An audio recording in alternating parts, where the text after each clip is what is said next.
Wellman TV. Marshal Ortega. Kabanata 266 Kung gusto kita patay. Matapos ang ilang sandali ng seryosong pagmumuni-muni, biglang humagalpak ng tawa si Adrian. Naiintindihan ko na. Marshal, ikaw ang kasama ni Conrad.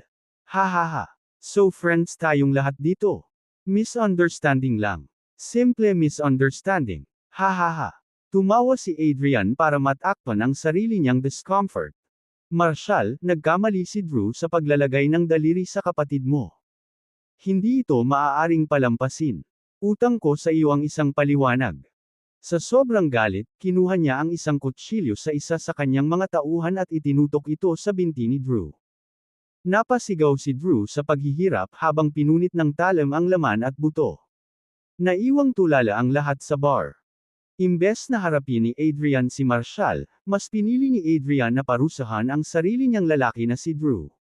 Drew, you pathetic fool. Are you blind? How dare you touch Marshal's sister? Do you think you're invincible? Pumalakpak si Adrian at sinipa ang sumisigaw pa rin na si Drew, tumatahol sa mga utos.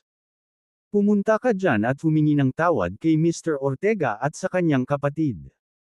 Kung hindi mo mapatahimik si Mr. Ortega, ako mismo ang magpapabagsak sa iyo. Sandaling natarante si Drew, sinusubukang i-proseso ang kakaibang ugali ni Adrian. Gayunpaman, wala siyang panahon para mag-isip-isip. Pinipigilan ng kanyang sakit, napangiwi siya at nagsimulang humingi ng tawad. Paulit-ulit niyang sinabing nagsorry siya habang nag-grove sa harap ni na Marshal, Brenda, at Allison. Mr. Marshal, ladies, I was wrong. Hayop ako. Maawa ka sa akin. Hindi makapaniwalang nakatingin sina Brenda at Allison, na nabigla sa surreal na eksenang lumaganap sa kanilang harapan.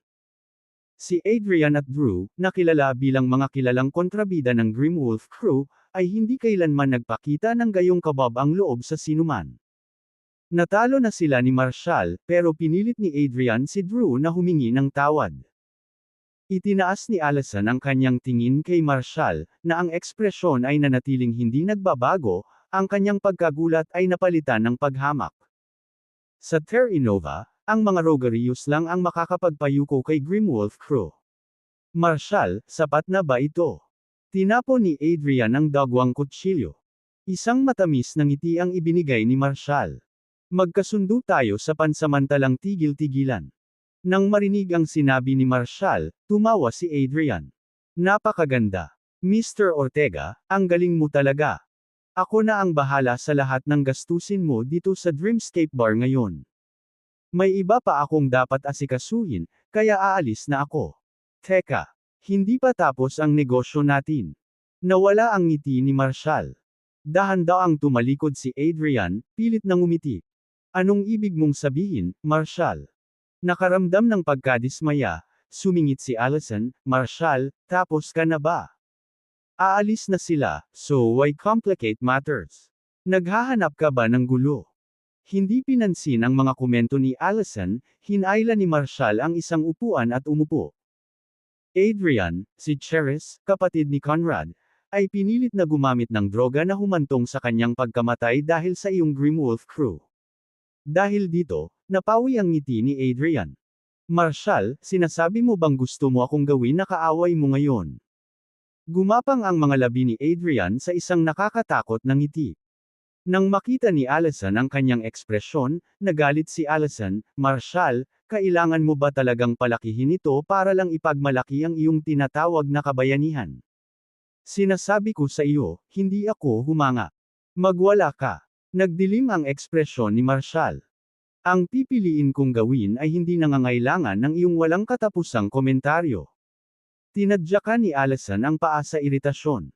Hoy! Don't assume that just because a woman is backing you, sinaman siya ni Marshal ng inis na tingin at humakbang palapit kay Adrian. Adrian, may itatanong ako sa'yo.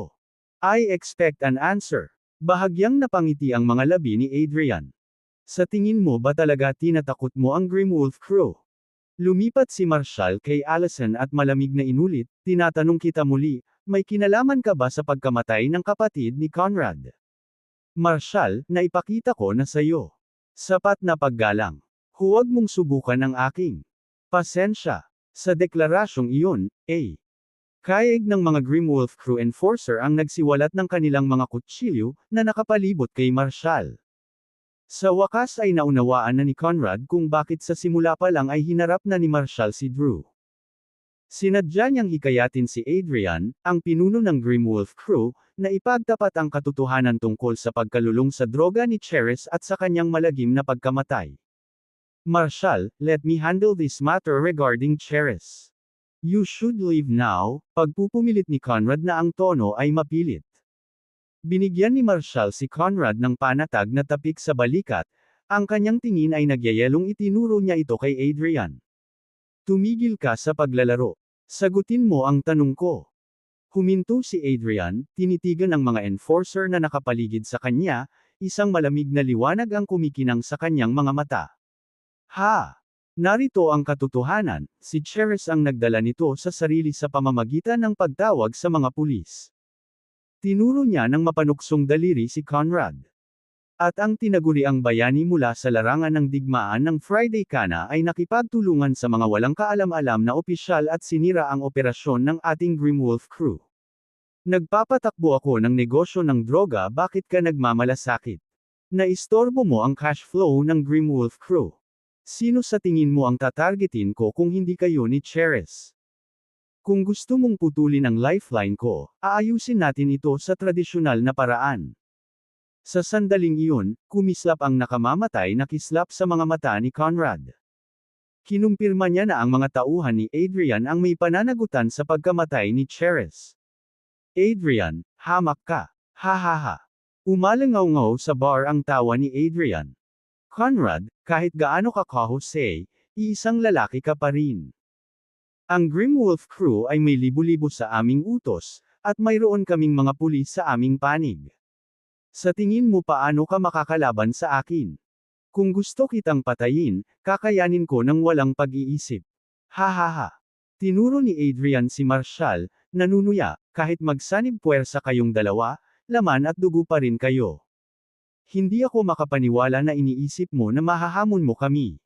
Habang nagsasalita siya, 4 na lalaki na may hawak na assault rifles ang humakbang sa likod niya. Taya! Si Darren, na napapansin ang tumitinding tensyon, ay balisang hinatak sina Marshal at Conrad. Dapat talagang umatras kayo. Sila ay isang grupo ng mga walang awan na halimaw. Napangiti si Marshal ng mapait, kumalas sa pagkakahawak ni Darren. Ayos lang. Dalubhasa ako sa pakikitungo sa mga halimaw. Sa pag-alalay sa kanya ng 4 na armadong lalaki, tumaas ang kumpiyansa ni Adrian. Nginitian niya si Conrad. Hayaan mong sabihin ko. Ate kasi parang ganon. Ikaw, interesado lang ako neto. Sweet at inosente. Kaya naman sinali ko siya sa kaguluhang ito. Nalulong siya sa droga salamat sa aking mga tao, na nagtakda sa kanya para sa unang pag-iniksyon na iyon.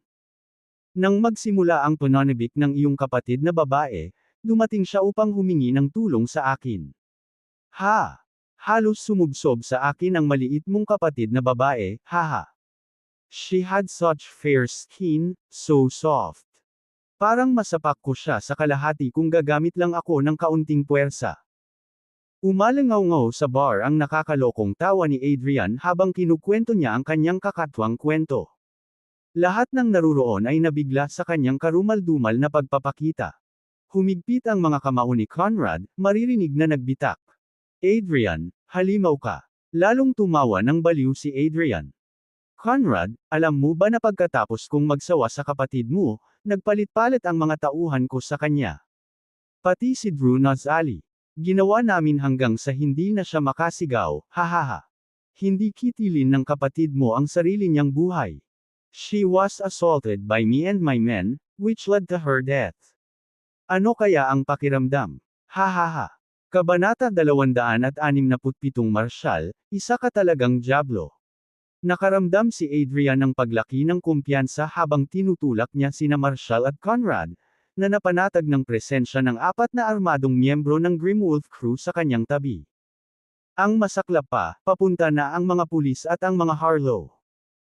Kahit na mabigat sina Conrad at Marshall, hindi sila mangangahas na gumawa ng eksena sa Chinatown ng Terra Nova. Anumang pagtaas ay maaaring alertuhan ang mga awtoridad sa Demberoa, at kung ang militar ay masangkot, ang kanilang paghaharap ay lalala ng higit pa sa mga alitan sa lansangan. Ang kamalayan na ito ay nagpasigla lamang sa pagmamataas ni Adrian habang tinutuya niya si Conrad, gamit ang pagkamatay ng kanyang kapatid na babae bilang mga bala upang lalo pa siyang pukawin, na naglalayong manipulahin ang impluwensya ng pulisya upang maalis si Conrad ng Minsonen. Nang mapansin niya ang galit na nag-aalab kay Conrad, pinagdiinan ni Adrian ang kanyang mga jab.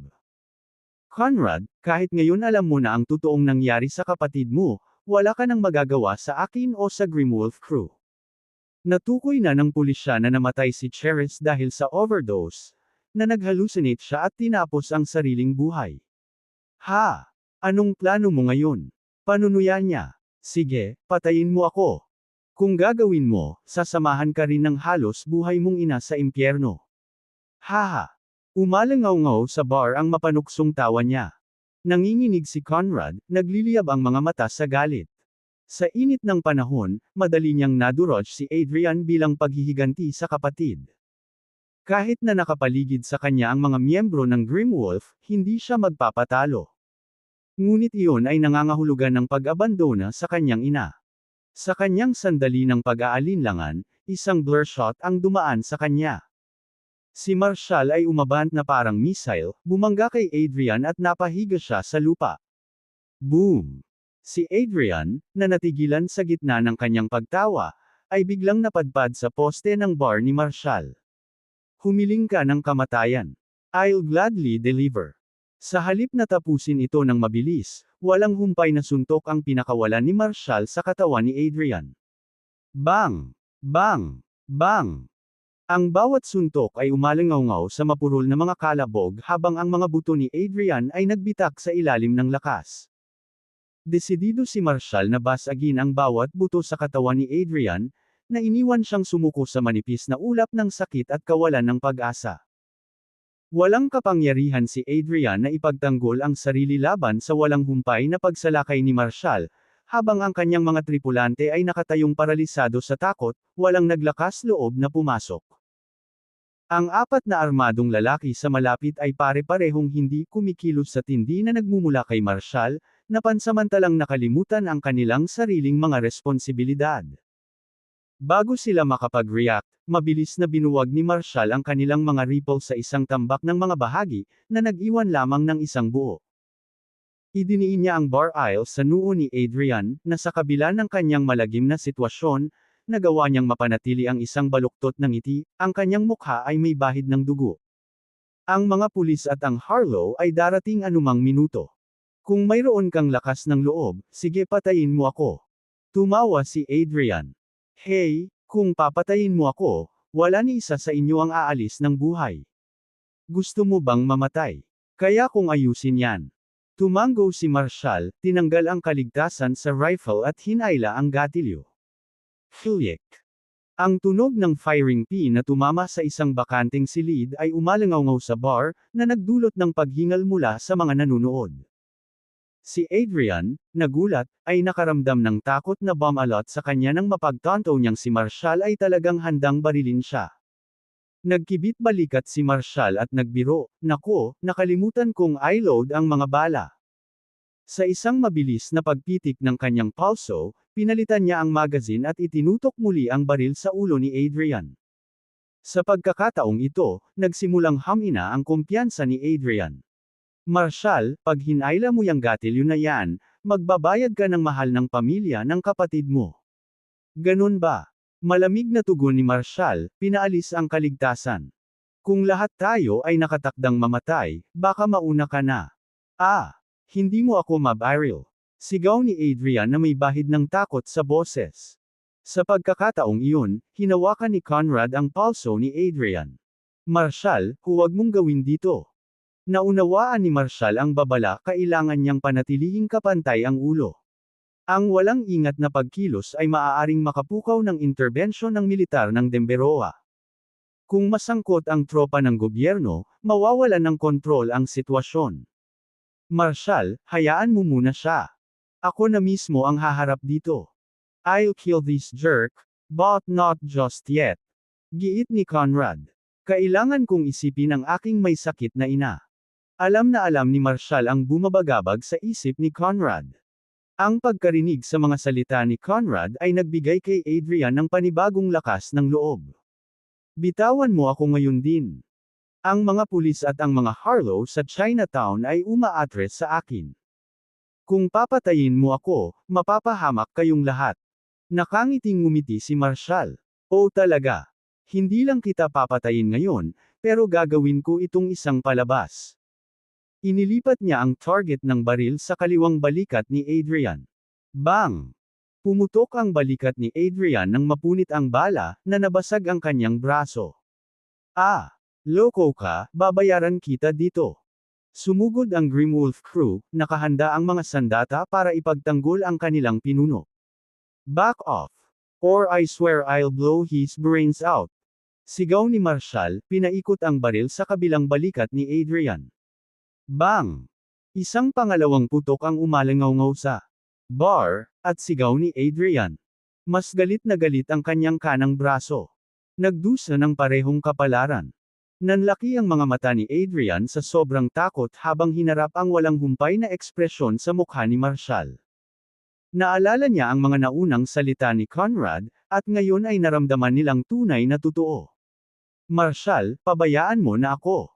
Nagbibiro lang ako. Nabalot ng gulat si Adrian nang magsimula siyang magmakaawa. I don't joke about this.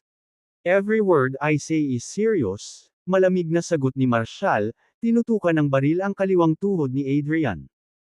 Huwag magmadali, malayo pa tayo matapos. Nangako ako sa iyo ng isang dramatikong pagtatapos, at tatapusin ko ito. Madarama mo ang sakit ng buhay na nawawala, nananabik na matapos ang lahat. Brace yourself, dahil hihilahin ko na naman ang gatilyo. Nakatitig lang si Adrian sa takot sa walang emosyong kilos ni Marshal. Anong nakakatakot na dyablo ang kanyang nakatagpo? Minsan ay pinaniwalaan niya ang kanyang sarili na isang halimaw, ngunit ngayon ay napagtanto niyang wala siya kung ikukumpara kay Marshal. Bang! Ang bala ay tumagos sa kaliwang tuhod ni Adrian, na lumikha ng isang nakakatakot na sugat. Handa ka na ba? Nakangiting tanong ni Marshal sabay lipat ng baril sa kanang tuhod ni Adrian. Naramdaman ni Adrian na malapit na siyang masira, sumisigaw, Marshal, demonyo ka. Pakiusap, bitawan mo lang ako. Ngumisi si Marshal, devil. Are you finally realizing it now? Nasaan ang katapangan mo noong kinuha mo ang buhay ng inosenteng babaeng iyon? Nakikiusap ngayon. Huli na ang lahat. Bago pa maipagpatuloy ni Adrian ang kanyang galit na pagsusumamo, hinayla muli ni Marshal ang gatilyo, malamig at matatag. Bang! Nabasag din ang kabilang paa ni Adrian.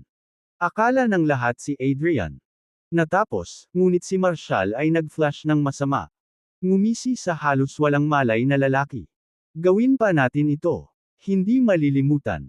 Itinutok niya ang baril sa singit ni Adrian. Nanginginig si Adrian, saka nagpakawala ng nakakapang-asar na puso, Marshal, demonyo ka talaga. Congratulations, nakuha mo ulit ito ng tama. Marshal beamed, squeezing the trigger. Bang! Umalangaw-ngaw ang putok, na naging malagim na gulo ang pagkalalaki ni Adrian. Kabanata 268 Hindi ako makapaniwalang magiging ganito kawalang puso. Umalangaw-ngaw ang putok ng baril sa Dreamscape Bar, na bumulusok sa kapaligiran sa isang maigting na katahimikan. Ang nakakagigil na kalupitan ni Marshal ay nagdulot ng pagkabigla sa lahat. Walang sino man ang umaasa na siya ay magpapakawala ng gayong walang ingat na karahasan sa harap ng nakakatakot na figure ng Chinatown. Hindi lang niya nabali ang mga paa ni Adrian. Marahas din niyang winasak ang pagkalalaki ni Adrian, na ginawang anino lamang ng dati niyang kinatatakutang tyrant. Kahit papaano ay nakaligtas si Adrian sa pagsubok na ito, titiisin niya ang isang kapalaran na mas masahol pa sa kamatayan. Para sa isang taong kasuklam-suklam na gaya niya, determinado si Marshal na tiyaking mamuhay siya na puno ng pagdurusa. Ang isang mabilis na kamatayan ay magiging napakabuti para sa karuming ito. Sa malapit, si Allison ay nanunood ng may takot, nanginginig sa nakakakilabot na eksena. Hindi niya akalain na magiging ganito kalupit si Marshall.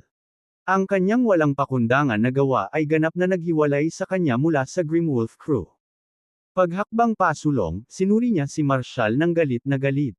Hindi ako makapaniwala na ganito kakawalang puso. You've struck out at them and disrespected the Grimwolf crew.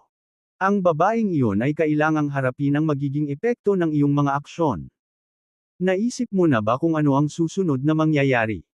Ang Dreamscape Bar at ang pamilya ni Brenda ay makakaranas ng matinding epekto dahil sa iyong kawalang ingat. Gag-antay sila sa iyo dahil sa ginawa mo. Mabilis na namagitan si Brenda, hinayla pabalik si Allison. Allison, paano mo nasabi? Ang Grimwolf crew ay mga halimaw. Walang ginawang masama si Marshall. Ha! Brenda, naisip mo na ba ang kahihinatnan? Paano naman kayo ni Marissa? Sagot ni Allison, galit na nagmumula sa kanya. Nakapagtanggol siya sa babaeng iyon, pero sino ang magpoprotekta sa inyo ni Marissa? Gamit ang mga ganitong brutal na pamamaraan laban kay Adrian, sa tingin mo ba ay hahayaan na lang ito ng Grimwolf crew at ng kanilang mga kaalyado?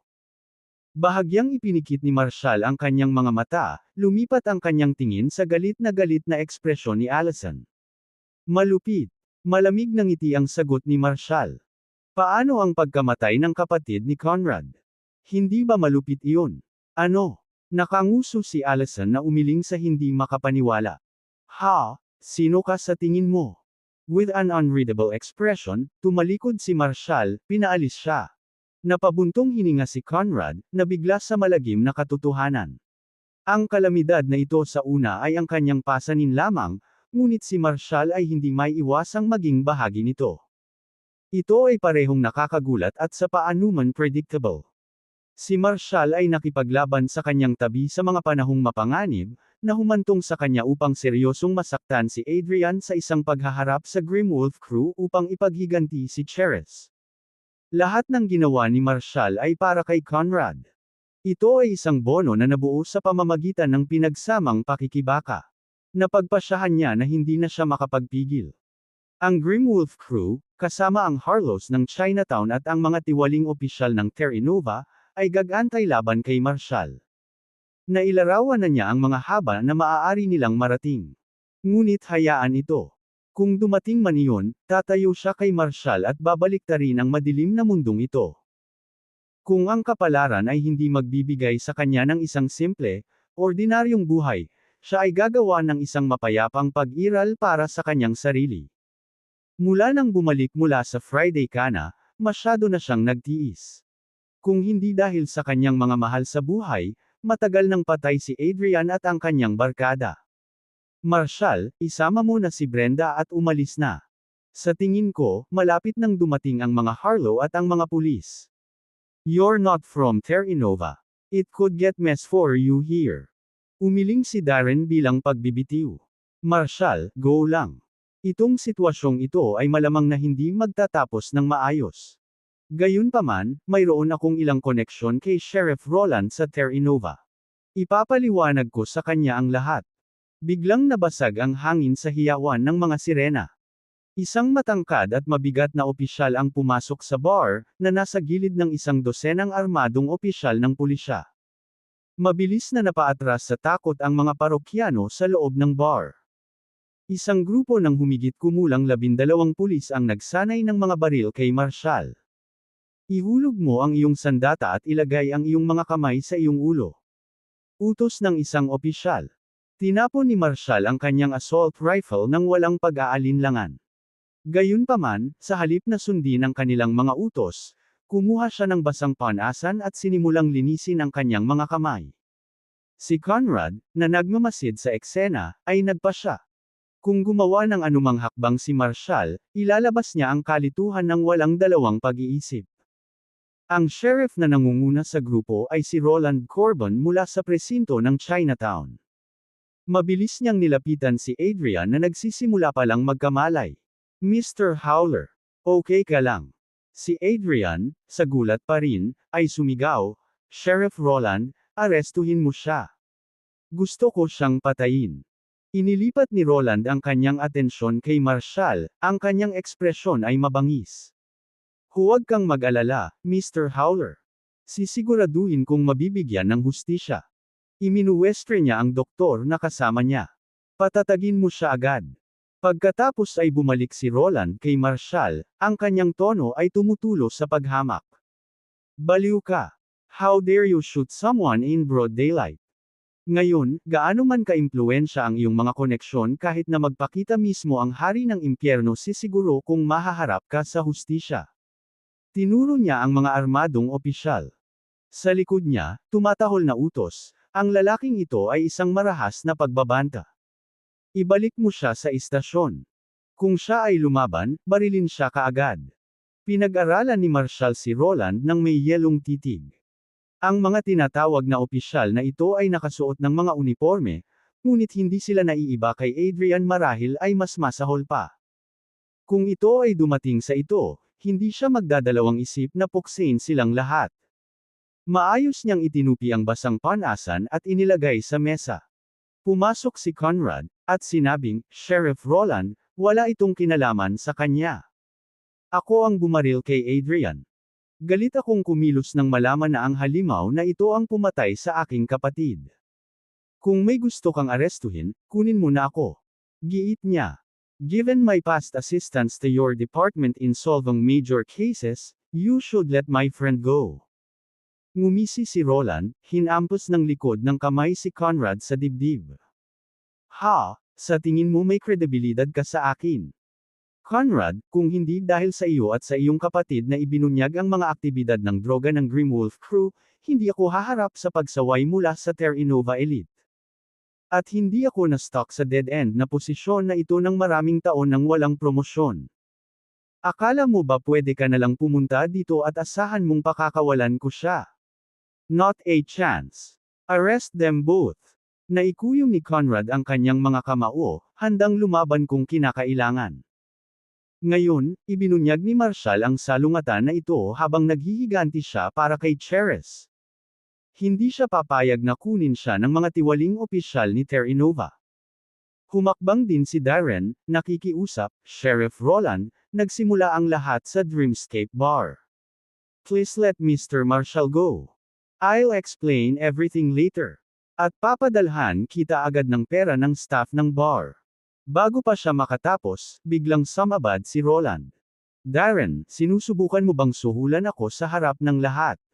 Ako ay isang matapat na opisyal at hindi ako papakawalan ng sinumang hamak dahil lamang sa maruming pera mo. Lumayas ka. Sa isang mabigat na buntong hininga, naunawaan ni Darren na ang insidenteng ito ay nagkakagulo na sa Grimwolf Crew at sa mga Harlow. Walang halaga ng pera ang makahihikayat kay Roland. Alisin mo sila. Habang papunta ang mga opisyal kay Marshall, isang malamyos na boses ang tumawag mula sa labas ng bar. Maghintay. Naliligo sa malambot na ningning ng mga ilaw ng bar, nakita ni Marshall ang isang magandang figure na papalapit. Nakasuot ng kapansin-pansing pulang trench coat, na may bagong gupit na bob at napakagandang mukha, humarap siya sa view. Si Roland at ang mga opisyal ay mabilis na naghiwalay upang siya ay makapasok. Ana. Bumilis ang tibok ng puso ni Marshall, para itong tinusok ng punyal. Makalipas ang 7 taon, muling lumitaw ang dalisay at nagliliwanag na mukha na iyon sa kanyang harapan. Kabanata 269 Megaseconds Harlow. 7 taon na ang nakalipas, sa isang madilim na gabi. Ang sinaunang Crescent Lane sa Chinatown ay napuno ng gintong kulay mula sa paglubog ng araw. Matangkad na naalala ni Marshall ang mainit at nakamamanghang kagandahan ng paglubog ng araw sa araw na iyon. Iyon ang unang araw niyang nagtatrabaho sa Dreamscape Bar. Isang batang babae, mga 13 o 14, ang biglang nakakuha ng kanyang atensyon. Nagtagal siya sa pasukan, nag-aalangan siyang pumasok. Naliligo sa malambot na liwanag ng papalubog na araw, nakatayo siya roon na parang isang maselang diwata na kalalabas lamang mula sa ibang kaharian. Nakasuot siya ng mahaba at mabulaklak na damit, at ang kanyang mixing buhok ay sariwa at dalisay, na nakabalangkas sa isang maselang at magandang mukha. Kasama ang banayad na simoy ng hangin, ang paglubog ng araw, at ang kagandahan ng lumang kalye, lumikha siya ng isang napakagandang tanawin. Ang kanyang aura ay napakadalisay at ethereal at hindi nagalaw ng mga makamundong alalahanin, masyadong mislan para istorbohin. Gayunpaman, ang matahimik at kapansin-pansing imaheng ito ay hindi nagtagal ay ginulo ng isang grupo ng mga hindi masupol na mga tulisan. Itinulak ng mga tulisan ang babae, sinusubukang kaladkarin siya sa isang pribadong silid sa ikalawang palapag ng bar. Walang pagdadalawang isip, pumasok si Marshall. Gamit ang mga diskarte sa pakikipaglaban na natutunan niya mula kay Old Fred, mabilis niyang pinalayas ang mga tulisan at nailigtas ang babae. Ipinakilala niya ang kanyang sarili bilang si Ana ngunit wala nang ibinunyag. Mula sa araw na iyon, nanatili siya sa Dreamscape Bar kasama si Marshall. Noong panahong iyon, si Darren ay isang junior manager lamang sa bar, at mabait niyang ipinalagay na si Ana ay maaaring ulila o isang binibini na may amnesia, tumakas sa bahay at naligaw ng landas pabalik. Kaya naman, hiniling niya sa amo na maghanda ng guest room para kay Ana. Nanatili si Ana sa Dreamscape Bar ng 3 buwan. Sa mga panahong iyon, lagi siyang nasa tabi ni Marshall, hindi mapaghihiwalay sa kanya. Sa simula, tahimik na sinundan ni Ana si Marshall, palaging malapit sa likod. Tuwing abala si Marshall, tinutulungan siya nito sa kanyang trabaho. Kapag nagpahinga si Marshall, uupo siya sa tapat niya, nakapatong ang baba sa mga kamay niya at tahimik na pinapanood siya. Sa paglipas ng panahon, nagsimulang magsalita si Ana at ngumiti. Maya-maya, sinundan ni Ana si Marshall, masayang lumipad sa Dreamscape Bar na parang isang magandang paro-paro. Siya ay naging isang nakamamanghang tanawin sa Dreamscape Bar. Ang kanyang presensya ay nagdagdag ng isang dampi ng pagiging bago at kagalakan sa mapurol na kapaligiran sa trabaho. Ngunit ang mga magagandang oras ay palaging masyadong maikli. Ang nagdadalaga na puso ni Marshall, na puno ng pananibik ng kabataan, ay biglang nabasag. Ito ay isang maulan na gabi. Abala si Marshall sa likod ng bar nang sabihin sa kanya ni Darren na aalis na si Ana. Nalilito, walang ideya si Marshall kung ano ang nangyayari. Ipinapalagay niya na isa na naman itong engkwentro sa mga masasamang iyon na bumabagabag sa kanya. Walang sabi-sabi, kumuha siya ng fruit knife at nagmamadaling lumabas. Hinawakan ni Darren ang braso niya, baka sa mukha niya ang pag-aatubili. Siguro dumating na ang pamilya niya para iuwi siya. Pamilya niya. Natarante si Marshall sa sinabi ni Darren. Hindi ba ulila si Ana? Umiling si Darren. Marshall, ikaw at siya ay maaaring hindi mula sa parehong mundo. Sa pagkaunawa sa implikasyon ni Darren, sinundan siya ni Marshall sa harap ng bar. Sa sandaling iyon, umalis na si Ana sa bar at sumakay sa isang Mercedes. Habang sinusubukang sumugod ni Marshall para kausapin siya, hinarang siya ng 2 lalaki. Sa umuusok na gabing iyon, walang sinabi si Ana. Tahimik siyang umalis sa Dreamscape Bar at Marshall na parang hindi pa siya nakakapunta doon, umalis ng walang bakas. And with that, 7 taon na ang lumipas. Sinamahan ni Marshall si Old Fred sa isang mapanganib na bagong landas, naiwan si Terranova. Simula noon, hindi na niya nakita si Ana. Kahit minsan naaalala niya. Tungkol sa sariwa at ethereal na babae mula sa Dreamscape Bar, ang mga alaalang iyon ay hindi na pumukaw ng anumang emosyon sa kanya. Sa paglipas ng panahon, ang ilang mga tao at mga karanasan ay hindi maiiwasang naanod. Gaano man kaganda ang mga sandaling iyon, maaari lamang silang manatiling magpakailanman na nakakulong sa mga alaala ng oras at lugar na iyon. Naisip ni Marshall na kapag natapakan na niya ang landas na ito, hindi na niya makikita si Ana. Hindi niya alam, makalipas ang 7 taon, nakita niya ang kanyang sarili ng harap-harapan muli sa ilalim ng hindi naaangkop na kalagayan. Lahat ng tao sa bar ay napalingon sa entrance, nabighani sa nakakaakit na boses ng babae. Isang napakagandang tanawin ang sumalubong sa kanila. Pumasok si Ana na napapalibutan ng mga bodyguard, walang pakialam sa lahat ng nakapaligid sa kanya. Si Sheriff Roland Corbin, na naglalayong sawayin siya dahil sa pag-abala sa kanyang mga tungkulin, ay natagpuan ang kanyang mga salita ng galit na nakabara sa kanyang lalamunan. Nang inag si Roland, nakahinga ng maluwag na hindi siya nagsalita dahil sa galit. Ang galit sa isang tulad ni Ms. Harlow ay hindi magandang ideya. Hello, Ms. Harlow. Magalang niyang bati habang papalapit. Ngunit nilampasan siya ni Anna, ganap na hindi pinansin ang kanyang presensya, at nagpatuloy sa bar. Si Darren, na nakilala siya, ay napuno ng pagtataka. Kasama si Anna dito, makakatakas si Marshall sa sitwasyong ito. Tutal, nailigtas niya si Anna ilang taon na ang nakararaan. Sa mga taong iyon na walang pakialam, pareho silang nagkaroon ng malabo, inosenteng pagmamahal sa isa't isa. Bagamat hindi nila kayang panghawakan ang namumulaklak na pag-iibigan na iyon, sapat na malakas ang ugnayang iyon para matulungan ni Anna si Marshall na makawala sa labanang ito makalipas ang maraming taon. Napanganga si Brenda, nakaawang ang bibig, nang makilala ang napakagandang babae na kara-rating lang.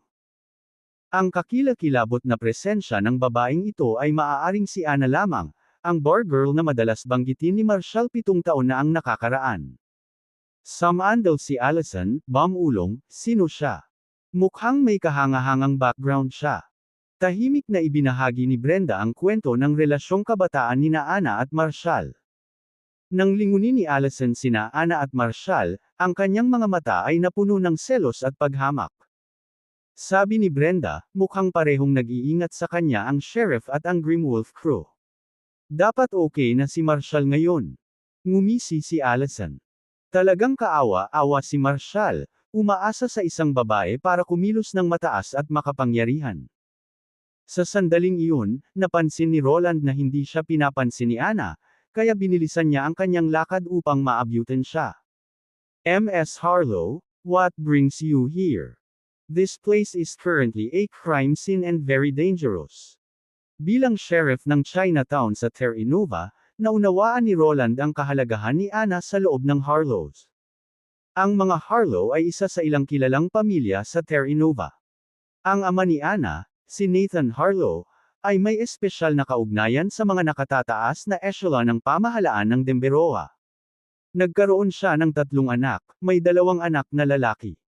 Humahawak ng mga kilalang posisyon sa larangan ng militar at politika ni Denveroa, na may malaking hawak.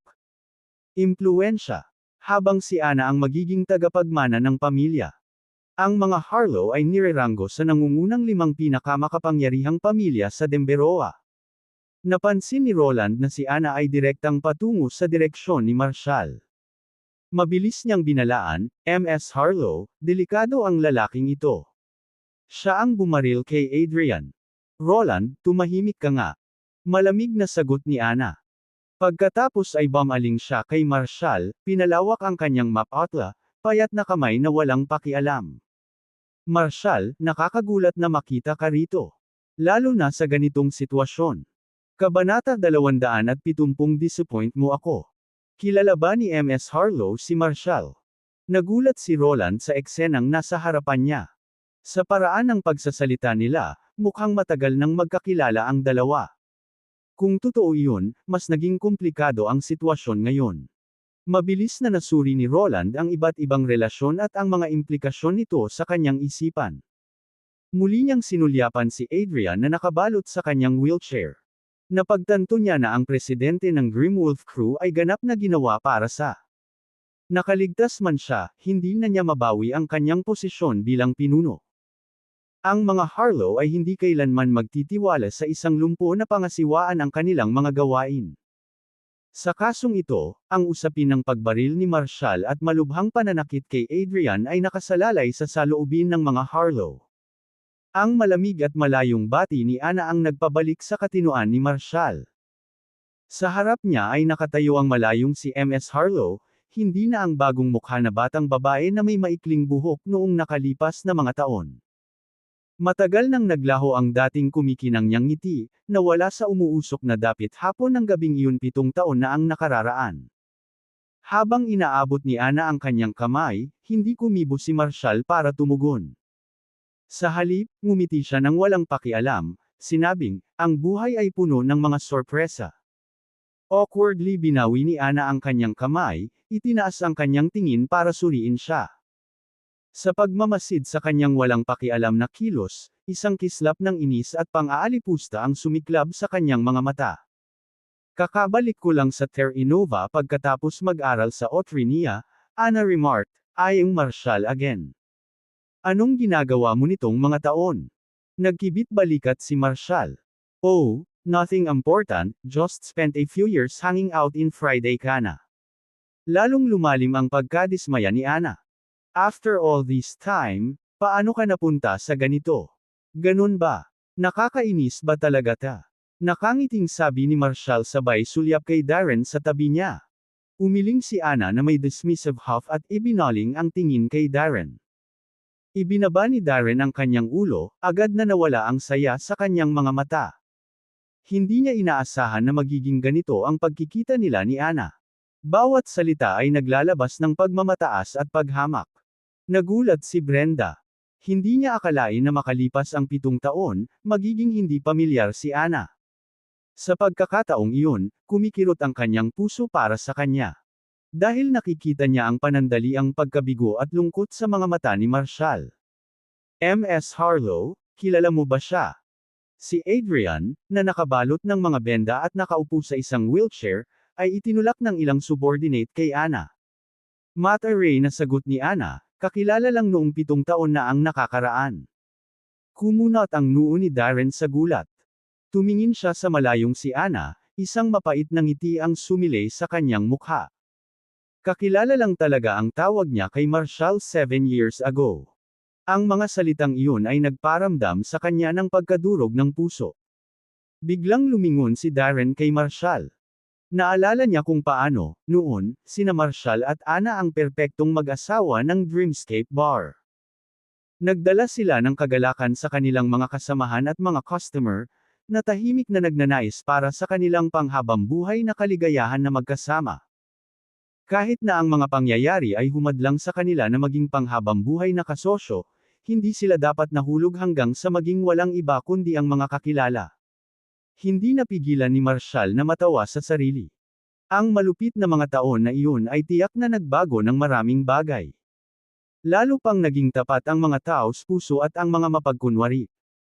Ms. Harlow, ito ang taong nanakit sa akin at lantarang humamon sa Grimwolf crew, sabi ni Adrian na nagulat na kilala ni Ana si Marshall. Alam ko na iyon, sagot ni Ana, tumatango-tango habang likas niyang sinulyapan ang ilang sugat ni Adrian. Patuloy ni Adrian, Ms. Harlow, hindi lang pa ako ang nasugatan niya, dinurog din niya ang mga bola ko. Hindi ko na magagamit. Gusto ko siyang patayin. Napangiwi si Ana sa inis. I see. Don't worry, the Harlows will ensure you get justice. Now, please go rest. Pagkasabi nito, nilingan ni Ana si Marshall at umiling. Marshall, naaalala kita bilang isang matalino at mabait na tao. Pagkatapos ng 7 taon, paano ka naging malupit? Hindi mo lang binaril si Mr. Howler at sinira ang pagkalalaki niya, sinaktan mo pa ng husto sina Drew at Matthew. Marshall, nabigla akong makita kang ganyan. Kilala mo ba kung sino si Adrian at ang iba pa? Siya ang pinuno ng Terra Nova's Grimwolf crew, isang grupo na kahit na ang kabisera ng Terra Nova ay kailangang tretuhin ng may paggalang. At ginawa mo pa ang kanilang pinuno, si Adrian, sa ganitong kalagayan. Ano ang dapat kong sabihin tungkol sa iyo? Kung hindi ako dumating sa oras, kinuha ka na ng mga pulis. Marshall, you should go. Pero kailangan kong ibigay si Conrad sa Grimwolf crew. Dahil dito, humakbang si Conrad at sinabing, Marshall, umalis ka na lang at huwag ka nang bumalik sa Terra Nova. Tumawa si Marshall. Ang dami ko. Mabubuting kaibigan sa Terra Nova, at hindi pa ako nakakainom. Paano ka makakaalis? Lumingon siya. Darren, ano ang payat mo? Bumantong hininga si Darren bilang pagbibitiw. Marshall, may punto si Conrad. Umalis ka na. Sinabi rin ni Ms. Harlow. Malamig na ngumiti si Marshall. Ms. Harlow. Sinabi yun. Ha? Sino siya sa tingin niya? Dahil lang sa sinabi niya na umalis ako, dapat. Hindi ako tumatanggap ng utos ng ganyan. Natigilan si Ana sa sinabi ni Marshall, nanlamig ang mga mata nito. Natigilan si Ana sa sinabi ni Marshall, nanlamig ang mga mata nito. Humakbang ang dalawang bodyguard sa likod niya.